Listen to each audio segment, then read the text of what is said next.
November 2024 रोजी 18 पाचोरा विधानसभा मतदारसंघामध्ये सकाळी 7 ते सायंकाळी 6 पर्यंत जे मतदान झालं, तर त्या मतदानाची जी आकडेवारी आपल्याकडे आलेली आहे त्यानुसार पूर्ण मतदारसंघामध्ये एकूण जे आपले 3,33,860 मतदार होते, त्यापैकी 2,29,377 इतक्या मतदारांनी आपला मतदानाचा अधिकार बजावलेला आहे.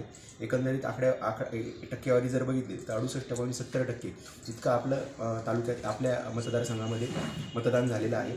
मागच्या वेळेस 2019ला साधारणतः 63% मतदान होतं, परंतु 2024च्या या निवडणुकीमध्ये विधानसभेच्या निवडणुकीमध्ये 68.70% म्हणजे मागच्या वेळेपेक्षा 5% जास्त मतदानाची टक्केवारी वाढलेली आहे. सर्व जे भडगाव पाचोरा मतदारसंघातले सर्व मतदार आहेत त्यांचे सर्वांचं मी आभार व्यक्त करतो की मोठ्या प्रमाणात आपला मतदार राजा जो आहे तो बाहेर पडला आणि मतदानाचा जो टक्का आहे तो चांगल्या पद्धतीने या ठिकाणी वाढलेला आहे.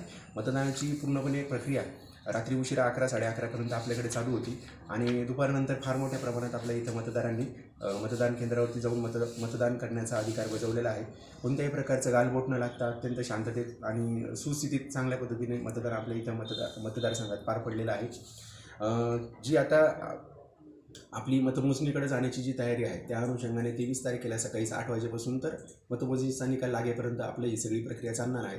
एकंदरीत जर पूर्ण विचार केला तर आपल्या EVMचं जे काउंटिंग आहे तर EVMच्या काउंटिंगसाठी आपण 14 टेबलची अरेंजमेंट त्या ठिकाणी केलेली आहे.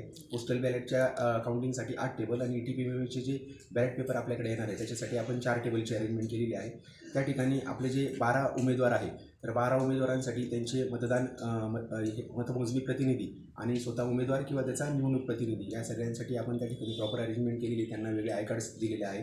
तो आपला ज्या ठिकाणी काउंटिंग होणार आहे गिरड रोडला खत कारखाना आहे त्या ठिकाणी आता सध्या आपण सगळे जे ओल्ड EVMs आहे ते सील केलेले आहे. काल जे आपले ऑब्झर्वर होते त्यांच्या उपस्थितीमध्ये आपले कॅन्डिडेट्स आहेत त्यांच्या प्रतिनिधींच्या उपस्थितीमध्ये पोलीस विभाग CRPF सगळ्यांच्या उपस्थितीमध्ये या प्रकारचं ते स्ट्रॉंग रूम सील झालेला आहे. आणि हा स्ट्रॉंग रूम सील झालेल्या ठिकाणी त्या सुरुवातीच्या परिसरामध्ये 3 टायर आपण त्या ठिकाणी सिक्युरिटी सिस्टीमची अरेंजमेंट केलेली आहे. मधला जो कोर एरिया आहे त्या ठिकाणी CRPF, त्याच्यानंतर बाहेरच्या बाजूला SRPF आणि त्याच्यानंतर स्टेट पोलीस फोर्स अशा पद्धतीने त्या ठिकाणची अरेंजमेंट झालेली आहे. जो आपला गिरड रोड आहे तो काही 3 दिवसासाठी आपण काही कालावधीपुरता बंद ठेवलेला आहे.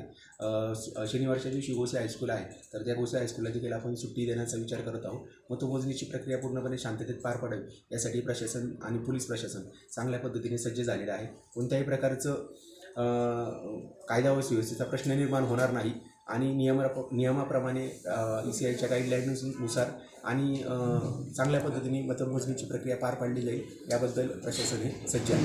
धन्यवाद.